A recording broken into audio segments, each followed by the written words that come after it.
Hello and welcome to another thrilling adventure of Monster Hobby's Hobby Corner. My name is Trevor Muntenescu, and tonight we're going to build Testor's Nieuport Type 17C one into a very important World War I Romanian dogfighter. So grab your knife, grab some glue, sit back, and get ready to learn as we build this exciting aircraft. I was inspired to build this model airplane after playing Wings of War Burning Dragons and discovering that the game included a Romanian Nieuport 17 flown by Ioan Muntenescu. As a second-generation Romanian-Canadian with little understanding of my heritage, this little game piece led me to search deeper into Romanian history and their Air Force of World War I.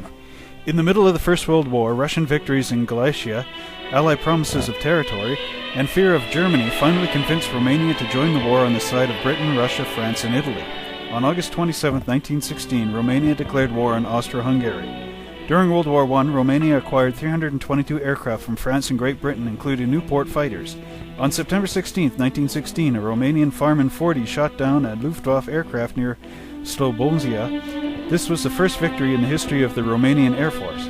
By the end of World War I, Romanian pilots had achieved about 11,000 hours of flight and fought 750 air battles.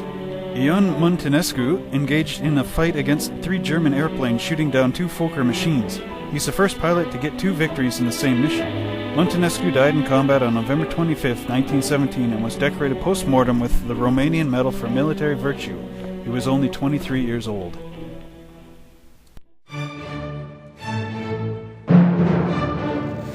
Now that we have some information behind Muntenescu's World War I Romanian dogfighter, we can begin building our Testor's plastic model kit. First off, you're going to need some side cutters to cut the plastic parts away from the sprue, followed by some sandpaper to clean down the seam lines. You can also use your hobby knives or various files to do that same job. And we're going to need our model glue and some brushes to apply the glue with so that we can glue our model together very quickly. Now that we have our hobby tools gathered together, we're going to grab our model kit of the Nieuport Type 17C1 and open it up. Inside the box you will find the plastic parts, as well as these great decals made by Scalemaster. However, for our build, we're not going to use them because the French markings here are red, white, and blue, and we need the Romanian markings, which are red, yellow, and blue. We're going to actually paint those onto the model airplane. And here are our instruction sheet. Without these, we'd be completely lost. They give you a history of the Nieuport, as well as specifications, what to do before starting, the preparation of the plastic parts, and how to paint it. Inside, you'll find pictures of how to put the model kit together, as well as the blueprinted model itself and a color key, and how to apply the decals. So let's get ready and build this model.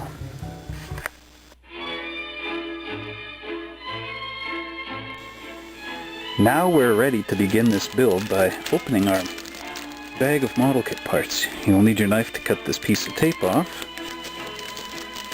And here we go.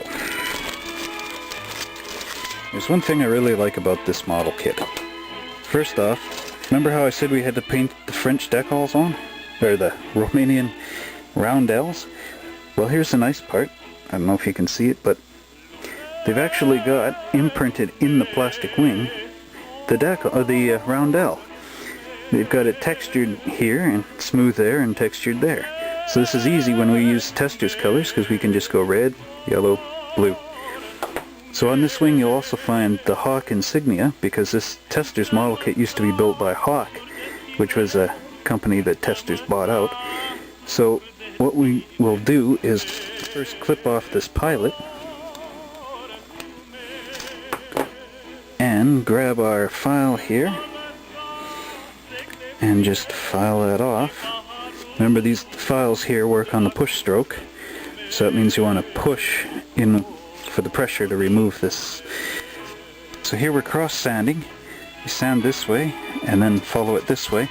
That's to make our surface under here completely 100% flat. I learned that doing auto body collision repair. And there's a little bit there from what we took off with the nippers, so again just sand that down smooth on this here trailing edge of the wing. Now the reason why we're sanding here is because there's a seam line. Whenever they take model kit part out of the mold, there's always a seam line, and this is razor sharp usually, and it's hard for paint to stick onto that because it wants to peel away from something sharp. So we just carefully round off that edge. And when you drag the knife across, you want to drag it at first a couple of different angles here because you're trying to round it. And to feel if this is sharp, you want to go across. See if you can feel the sharpness with your finger. Now, sometimes you find these little sinkholes in here, and those can either be filled or filed down, depending on how deep they are. These sinkholes are a little too deep, so what we can use is, to me, a spot putty, one of my favorites, because it's actually got little flakes of metal in it. Oops. And it doesn't shrink. And here we'll just fill up the holes. These little sunken in holes, those are for the struts in the bottom wing. So now you have to let that dry overnight here. But here's what we have. The bottom wing, the top wing, the rear tail fin, the struts for the wings, the landing gear assembly, so you got your two struts, your wheels, and your rod, the body fuselage parts left and right, the propeller, the engine and cowling, the pilot with the little button here, don't lose that because that holds the end of the propeller on, and his seat. Our cowling here has flash in behind. If you turn the assembly around, you can sort of see, like through there, it looks cloudy. So if you want your engine to stand out and look totally realistic, what we'll do is cut away each of these little pieces of flash so that you're left with the cylinders sticking straight out in the air. And it's not too hard to do this. You just simply go here and push in, and you break a little hole into each one. Then you turn it over, and you just follow the triangular shapes back here and around. Also, something on the wheels. Remember those little holes I said about? On the wheels, leave those in because they were spots for the valve stem for the tire on the actual airplane. Also here, you'll notice there's a bit of flash in there. I've got a special tool that my dad made up that is actually a hole enlarger. You just poke it and twist it. What it is, it's a rod that's been hammered into a square. And now the axle should be able to pass through that hole and spin. Now here's something I want to show you about the fuselage. If you'll note, when you flip it over, you have these locator pins and holes. When you put the model together, of course, the locator pins go inside the holes, right? However, the only problem with this is, if you notice, here and here, they don't line up. And if you turn this over, you get the same problem here and here. And this is where that bottom wing goes in. And you want to make sure that this is perfect, otherwise your wing at the bottom will twist and not line up properly with the wing on the top. So what we do is take these locator pins and cut them off. And then you want to file these areas flat so they don't try to relocate into those holes.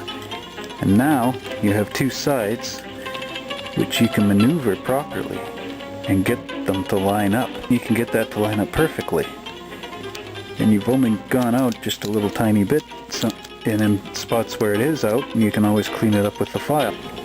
So now that I've removed those pegs, I just take my sandpaper and rub it across here, and that gives that surface, which is your gluing surface, and this other gluing surface makes them completely flat.